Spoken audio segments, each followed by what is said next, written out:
Hello everybody, I'm going to show you how to build one of the easy to use stasis chambers that are possible to the Ender Pearl mechanics that are introduced in the new pre-release 1.16.2.2. So first of all, I'm going to show you how to use this. You see there's a lever that you can pull, then the player will be summoned. So let me take an Ender Pearl. I can throw this up here without really thinking about which way, just throwing it up. See, the soul sand closes the lock, and then now I can pull the lever again and get teleported back. Of course, if I want to use this by myself, I would either make a longer redstone line, or the most useful use of this is if someone else would be summoning you. So if you would go on an adventure, someone else on your multiplayer server could always teleport you back to your home. This machine uses the water bubble mechanic used by the soul sand. So here you have 3 water sources that will become bubbly once there's Ender Pearl in it. And also this one water to slow the Ender Pearl down. This one mustn't be bubbly. Here's a string that triggers the observer, and this mechanic makes sure that the observer it will only be triggered once and not twice, since the string would be pulled and then not pulled again, so the observer fires twice. But this mechanic makes sure that here only one tick short pulse will come to this sticky piston. But now let's build this. You can see what materials I used for this. This is all of the materials you need. These blocks are just building blocks for decoration. You don't actually need a decoration, of course, and it's not important what kind of solid block you use for instead of smooth stone. I just use smooth stone, and of course you don't need to use glass, but I think glass is more fun, so you can see the floating Ender Pearl right there.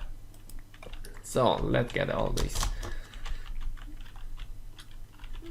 First of all, I'll make this wall, makes it easier for me to orientate myself. So this sign is actually necessary. I just write stasis chamber on this. Of course, this makes sure that the water can't flow down and you don't have a big mess inside your base or wherever you build this. So also these blocks are important to prevent water flowing.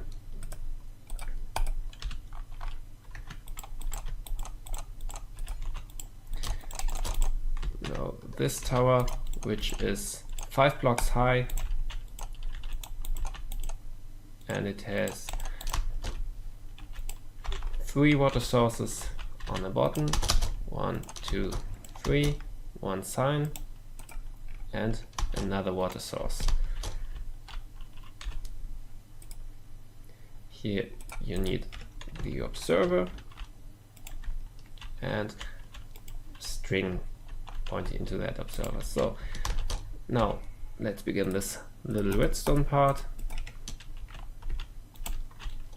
1 repeater on full length, redstone dust, and here the little pulse extender.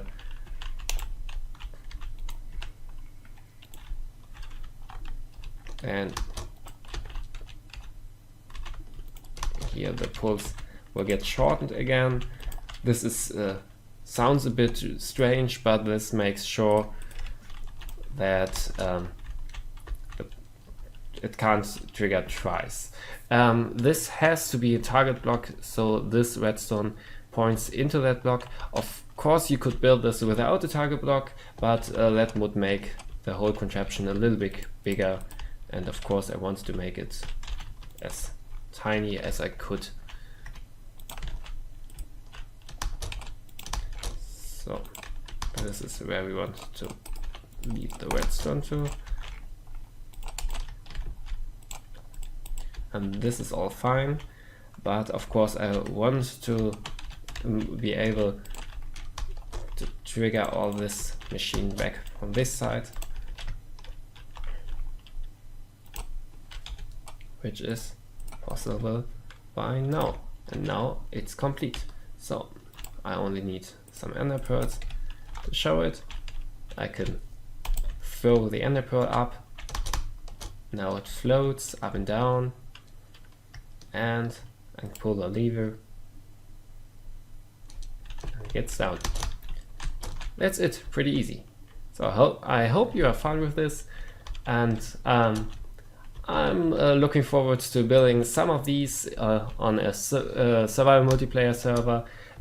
One funny part of this is that since this is only 3 blocks wide, you can mirror this and build this on the other side mirrored too, and you can build quite plenty of them for every player on your server, so that there's a possibility for everyone to get summoned back to the spawn or something like this. So there's actually a nice and useful use for this, which makes this a pretty cool contraption in my opinion.